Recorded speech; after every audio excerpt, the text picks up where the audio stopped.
Hors du commun est un balado qui s'intéresse au monde unique, mais trop souvent méconnu, des organismes communautaires. Je rencontre ces professionnels qui, trop souvent, travaillent dans l'ombre. C'est donc leur univers, mais surtout leur passion, que je vous invite à découvrir.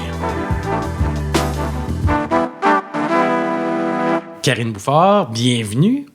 Bien, merci beaucoup. Je suis très contente d'être ici aujourd'hui, un petit peu stressée, là, mais je pense qu'à mesure que je vais parler, là, je vais être moins stressée. Tout va bien aller, surtout quand on est dans un contexte au vieux presbytère de Batiscan. Est-ce que c'est ta première fois ici? Oui, c'est ma première fois. Je suis souvent passée devant, justement, dans le cadre de mon travail, là, mais je n'étais jamais venue à l'intérieur. C'est vraiment magnifique, effectivement, qu'on est bien quand même, là. Ça pourrait être pire que ça, pas mal. En effet. On est très chanceux parce que c'est un beau partenariat qu'on a avec le vieux presbytère de Batiscan. On est privilégiés. Ils nous prêtent les locaux gratuitement là, pour qu'on tourne notre fabuleux podcast hors du commun, le secret du communautaire. Fait que, c'est parfait. On les remercie. Mais merci beaucoup, c'est magnifique. Puis il y a un cachet, puis je trouve qu'il y a même l'odeur qui vient avec. Là, on se laisse imprégner, puis je vais me laisser porter par tout ça. Karine, toi, tu travailles au Centre d'action bénévole. Tu es agente de changement ou... agente des services. Agente des services, oui. Excuse-moi. Centre d'action bénévole des riverains, à Sainte-Anne-de-la-Pérade, oui. C'est ça, exactement comme tu l'as dit. Je suis agente des services. Ça fait un petit peu plus qu'un an et demi là, que je suis à l'emploi. OK. Et déjà, qu'est-ce que ça mange en hiver? Et un centre d'action bénévole aussi. Qu'est-ce que ça fait dans la vie? Parfait. Donc, je commence là-dessus. J'ai mes petites notes aussi parce que, comme je viens de le dire, ça fait environ un an et demi que je suis à l'emploi. Donc, peut-être qu'il y a des petites choses là, que je vais aller m'aider, là, mais justement pour ne pas me tromper. Donc, pour commencer, qu'est-ce que ça mange en hiver, être une agente de service au Centre d'action bénévole?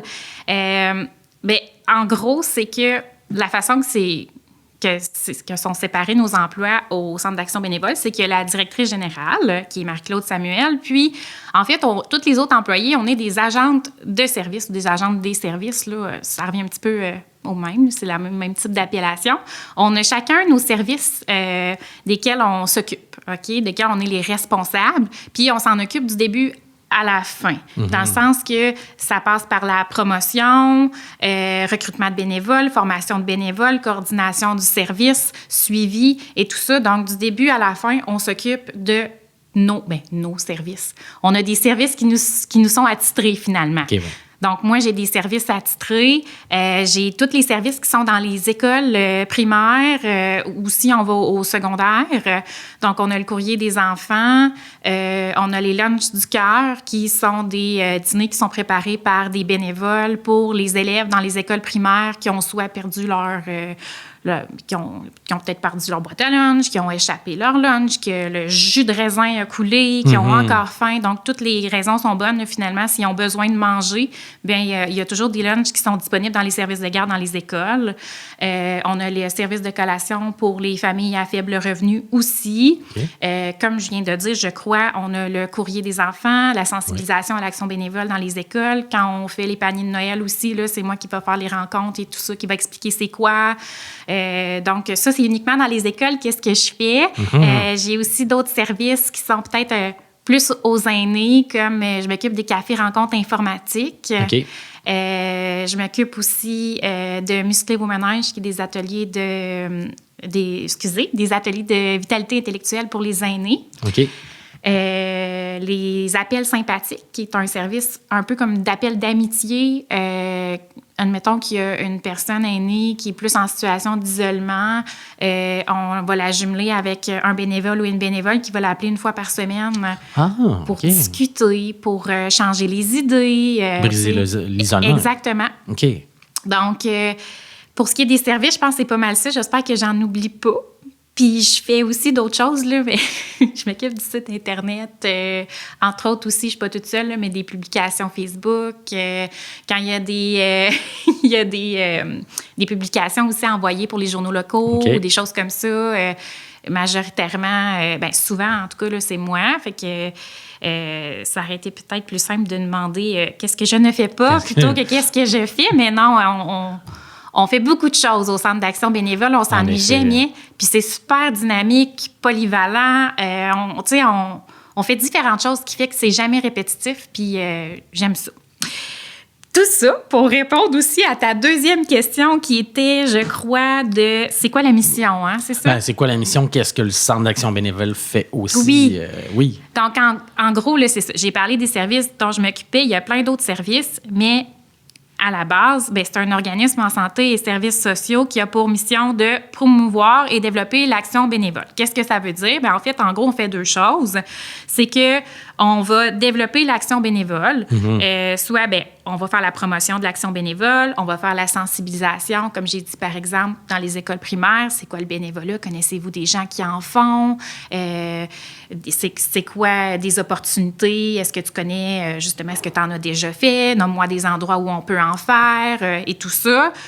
Finalement, c'est ça. C'est de rendre les gens conscients que du bénévolat, il y en a un peu partout, qu'il y a beaucoup de choses qui fonctionnent grâce au bénévolat. C'est d'accompagner les personnes qui aimeraient faire du bénévolat pour essayer de trouver justement qu'est-ce qu'ils aiment, qu'est-ce qu'ils aimeraient faire selon leurs compétences et tout ça, vers quoi ils pourraient aller, qui pourrait être un bénévolat pour eux, qu'ils aimeraient.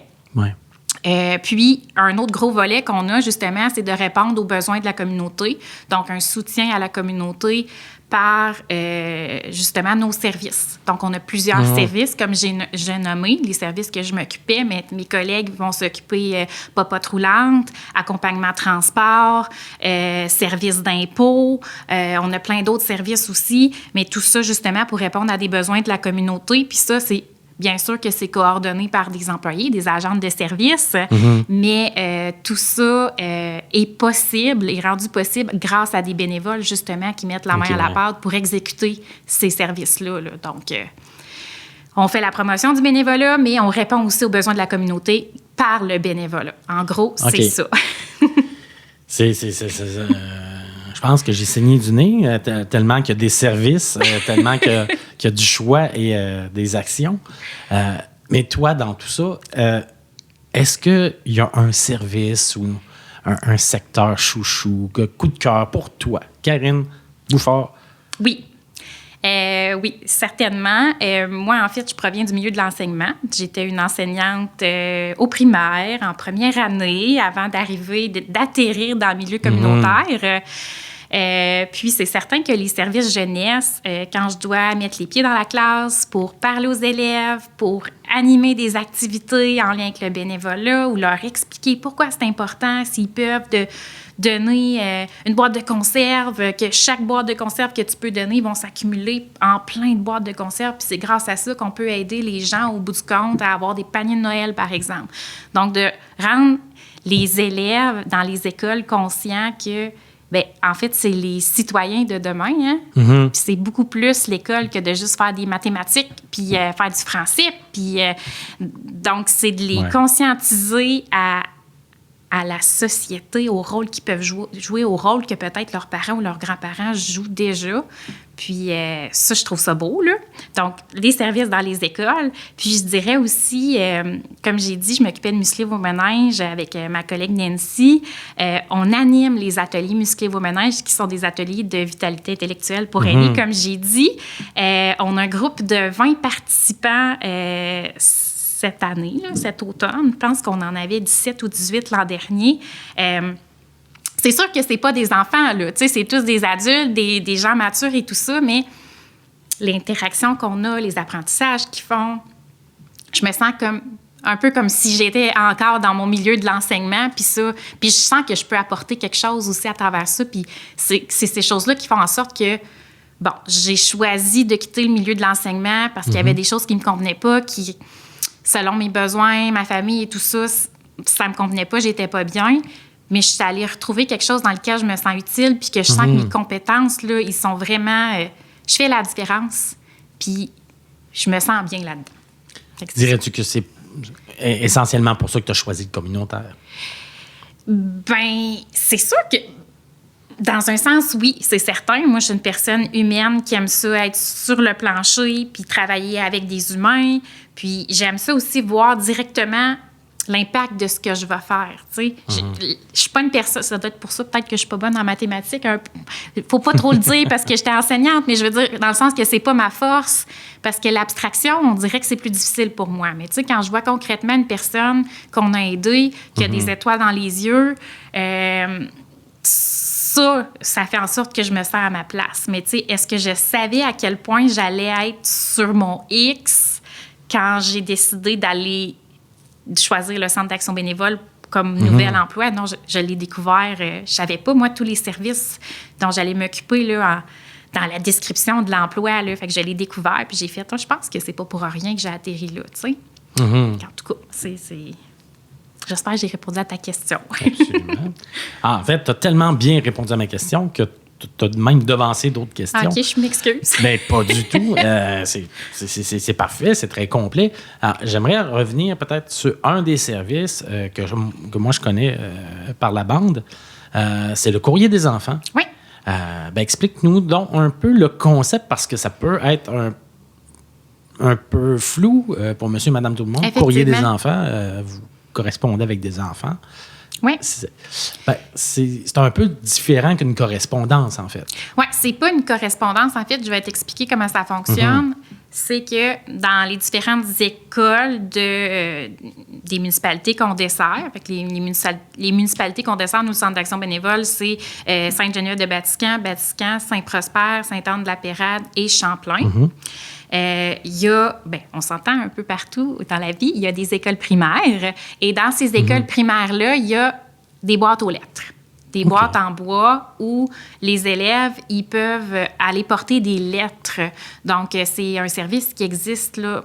Excusez-moi si je n'ai pas le chiffre exact, mais je dirais environ 30 ans. Là. Je ne sais pas si c'est un peu plus que 30 ans ou un petit peu moins de 30 ans, mais on va se donner un 30 ans. Donc, c'est très, très bien rodé et pris au sérieux. Donc, l'élève écrit une lettre. Ça peut être sur n'importe quoi. Ça pourrait être un dessin, ça pourrait être au sujet d'une fierté, ça peut être une chicane qu'il y a eu avec son ami, il a besoin de conseils, il a besoin d'aide, peut-être que ses parents se séparent, il se sent triste, il veut en parler, il a besoin d'une écoute. Donc, toutes ces raisons sont bonnes pour écrire au courrier des enfants.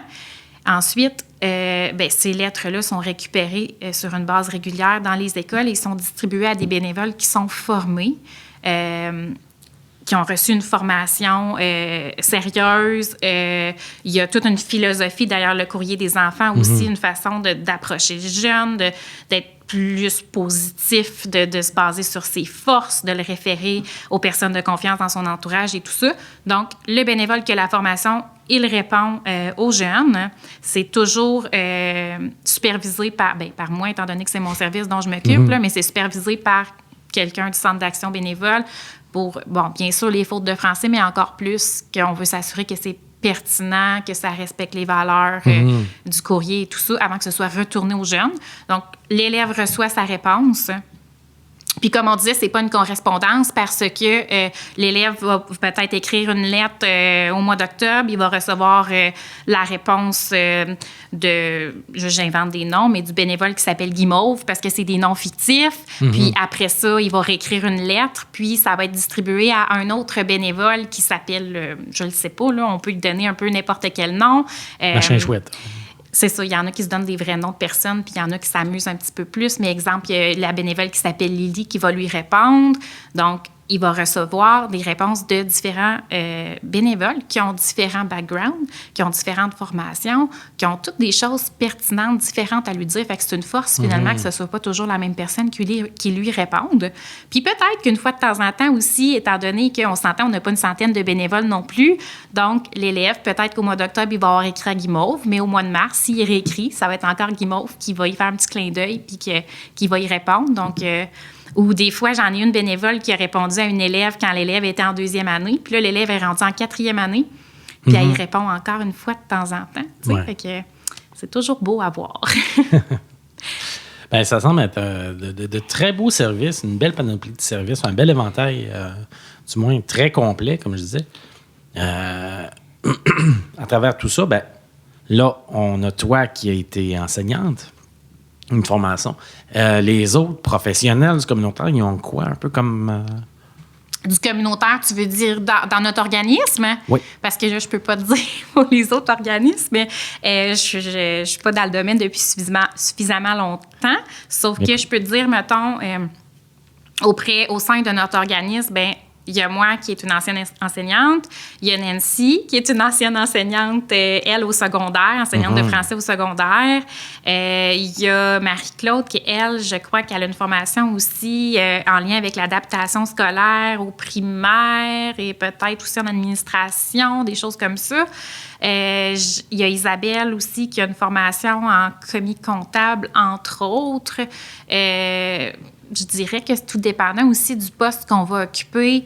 Il peut y avoir différents types de formations qui vont être plus pertinents à avoir, mais je pense que c'est avant tout aussi un savoir-être, puis d'incarner les valeurs aussi de l'organisme plus que de la formation que tu vas avoir à la base, parce qu'une formation pour travailler au communautaire, je pense, peut-être, je sais pas, là, je sais pas toutes les formations qui existent dans la vie, mais il me semble qu'il y en a pas. Tu peux pas t'en aller à l'université étudier en communautaire. T'sais. Donc, en effet. Souvent, c'est tes expériences de vie qui t'amènent à choisir ce milieu-là. Puis, après ça, ben, le reste, je pense que ça se fait tout seul, si tu as ta place ou pas, si tu aimes ça ou pas. Donc, c'est ça. Ben, ce beau et grand réseau-là de centres d'action bénévole et le centre d'action bénévole des Riverains, avec toute cette panoplie de services-là, je me dis, ils doivent avoir des secrets. Et ça m'amène au segment sous la couverture. C'est quoi le secret de notre organisme? C'est pas un secret.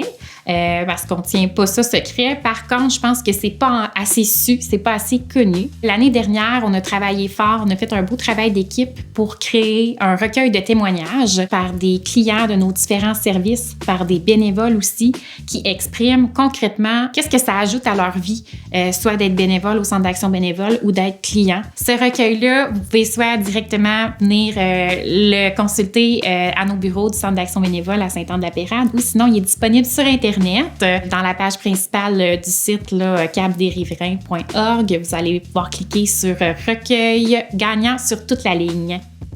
Dis-moi, Karine, je pensais à ça et je me disais, comment le centre d'action bénévole ou comment toi tu vois ça, comment celui-ci se positionne comme acteur de transformation sociale? C'est sûr qu'on a différents services. Hein? On a des services aux aînés, on a des services jeunesse, puis aussi, de façon indirecte, ben, on va affecter positivement des personnes de tout âge. Mettons, je donne un exemple. OK? La personne qui est en perte d'autonomie, qui habite seule dans sa maison, qui commence à trouver ça un peu difficile d'aller à l'épicerie, de transporter la nourriture, de couper les légumes, de se préparer des repas, bien, elle va pouvoir s'inscrire au service de la popote roulante. Donc, elle va recevoir une fois par semaine des repas qui ont été préparés et livrés par des bénévoles. Puis, il y en a suffisamment, souvent, il y en a suffisamment pour 2 repas. Ça lui permet d'avoir plus d'énergie, de pouvoir garder son énergie pour faire autre chose. Ça peut faire en sorte, justement, de façon quand même indirecte ou, en tout cas, qu'elle va pouvoir rester à la maison plus longtemps. Puis ça va faire aussi en sorte que ces enfants, souvent, des fois, c'est les enfants aussi qui appellent pour avoir des informations. Les enfants vont être rassurés, ils vont être satisfaits, ils vont savoir que leurs parents, leur mère, par exemple, mangent un repas complet cette journée-là, du moins. Même chose aussi pour ce qui est de l'accompagnement transport bénévole. Des fois, la personne a des enfants, mais qui travaillent à temps plein, qui ont leur vie. Ils ne savent pas comment ils vont faire pour se rendre à l'hôpital, pour avoir leur rendez-vous. Ben, ils vont appeler au centre d'action bénévole pour avoir un accompagnement transport. Ils vont pouvoir aller voir leur médecin. Le coût n'est pas élevé aussi. Donc, ça rassure aussi les enfants. Ça permet justement aux personnes aînées de continuer à prendre soin d'eux, à continuer à habiter à la maison, si je donne l'exemple aussi des services jeunesse, du courrier des enfants, l'élève qui se confie au courrier des enfants, peut-être qu'à la maison, le contexte fait en sorte qu'il y a plus de difficultés à se confier, mais qu'il sait au courrier des enfants qu'il va réussir à trouver de l'aide. Donc, ça aide l'enfant aussi de façon indirecte dans sa vie de tous les jours. Ça peut aider aussi l'enseignante au niveau de la gestion de classe, au niveau des choses qu'elle n'a peut-être pas toujours le temps de gérer, les chicanes d'amis, les élèves qui ont de quoi sur le cœur et tout ça. Fait que je pense que... Je sais pas si je réponds à ta question.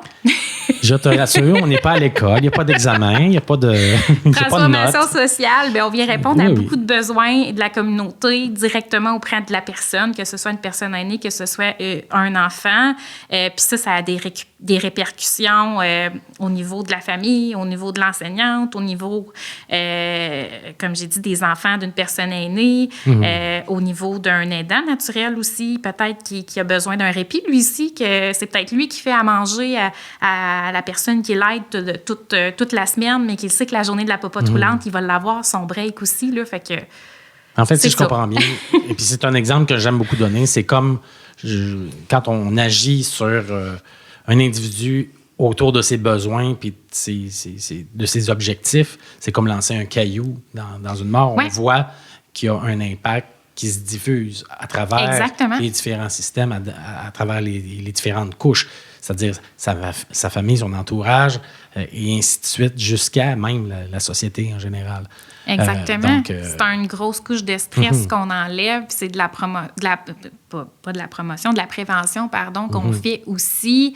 Tu sais, qu'on peut empêcher une personne, entre autres, là, parce c'est sûr qu'on est une option parmi tant d'autres, mais je veux dire, on peut aider à prévenir une personne d'être en dénutrition. Donc, grâce à la popote roulante, grâce à d'autres types de services. Fait qu'on est en prévention beaucoup là, on vient aider finalement les autres structures là, de la santé là, à ce que tout fonctionne le mieux là, finalement au niveau de la communauté, de la société. Tout comme un organe de première ligne finalement où les gens savent qu'ils peuvent se référer, auquel ils peuvent aller chercher de l'aide, du soutien, puis ils savent qu'ils vont pouvoir être référés en d'autres cas là. Exactement. Donc, au Centre d'action bénévole, c'est sûr qu'on n'a pas réponse à tout nécessairement, mais tout le monde peut nous appeler. On ne va jamais laisser une personne, comment je peux dire ça, appeler puis rester bredouille, là, ne pas avoir de solution. Si on ne peut pas les aider directement, on va les référer à un organisme qui peut les aider en fonction de leurs besoins, en fonction de ce qu'ils nous ont manifesté comme besoin. On va les référer vers autre chose et tout ça. Ce que ma boss Marie-Claude, elle dit toujours depuis que je travaille au Centre d'action bénévole, puis je pense même que c'est depuis le tout début, avant même qu'elle arrive, il y avait un cadre qu'ils ont retrouvé, là, qui était anciennement accroché sur le mur quand ils ont fait les rénovations et tout ça. Ils l'ont retrouvé. C'est... Là, je sais pas, je me souviens plus c'est une citation de qui, mais c'est « Ne laisse jamais personne venir à toi sans qu'il ne reparte plus heureux ». Fait que c'est ça qu'on essaye de faire au Centre d'action bénévole. C'est sûr que si on n'a pas fait tout, si on n'a pas répondu à tout le besoin, au moins, on va essayer de référer pour qu'il y ait déjà un début d'une réponse. Ouais. OK. Donc, c'est ça. C'est beau comme message. Oui. Ben, en terminant, j'aimerais ça te poser ma petite question, moi, chouchou. C'est la question à 1000$ souvent parce que ça montre les aspirations puis les valeurs des gens qui passent en entrevue. OK. C'est je te donne une baguette magique, le pouvoir absolu. Tu changes quoi? Je change quoi? Où? Dans le monde? Quoi? Dans l'organisme? Je sais pas. Tu changes quoi que ce soit. C'est sûr que l'idéal, c'est que ce soit en lien avec ton organisme, mais je te dirais que ça peut être très, très vaste, ta réponse. Je pense que je savais pas du tout que tu allais me poser cette question-là. Hein. C'était pas dans les feuilles et tout ça, mais la réponse me pop, là. De ce que je vois, puis je pense que c'est dans toutes mes expériences dans ma vie, là aussi, là, c'est pas uniquement là, au niveau du communautaire ou... souvent, l'être humain, je sais pas si c'est inné, on est souvent en compétition les uns avec les autres, ou on veut faire mieux que l'autre, ou quand il y a des organismes semblables. Puis tu sais, je fais juste donner un exemple comme ça, là, mais tu sais, à place d'être en compétition, je pense qu'on aurait intérêt, puis souvent les gens ils le font déjà, là, mais on aurait intérêt à davantage s'arrimer pour travailler en équipe. Puis ça, que ce soit, exemple, je donne un exemple, SIUS avec les organismes, que ce soit l'école avec la communauté, ne serait-ce que pour ouvrir leurs portes à ce qu'il y ait des bénévoles qui les aident davantage, que ce soit 2 organismes qui se ressemblent pour venir se compléter plutôt que d'entrer en compétition. Je pense que tout le monde serait gagnant de tout ça, là, finalement. Là.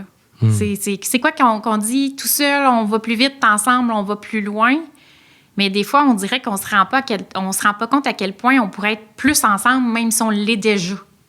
Oui. C'est ça. Ben, en fait, c'est un des principes même fondateurs de la CDC, c'est de regrouper les organismes puis de faire en sorte, pas de les coordonner, mais de leur donner un sens commun. Puis je pense que ton souhait va en ce sens-là. Bien, c'est ça. Déjà, je pense que justement, si on partage des choses communes, bien, on va avoir davantage intérêt à voir qu'on peut aller encore plus loin là, ensemble là, plutôt que de chacun notre part. Là. C'est l'esprit du communautaire. Bien, super. Fait que, c'est ça, je le découvre encore. Puis c'est ça qui est positif, de faire des découvertes encore à chaque jour. Puis il y a tellement de choses dans le communautaire que je sais pas comment je peux dire ça? Je sais pas où je vais être dans 5 ans, je sais pas où je vais être dans 2 ans. Puis c'est ça qui est beau là-dedans aussi. Mais ce qui est bien, c'est que j'apprends tous les jours dans ce milieu-là. Wow. Eh bien, Karen Bouffard, merci beaucoup d'avoir été là. Merci à toi. Ça m'a fait très plaisir, puis j'en reviens pas que ce soit déjà fini. Donc, n'importe quand, on peut reprendre ça. C'était le balado Hors du commun, le secret du communautaire. Suivez-nous sur nos réseaux sociaux.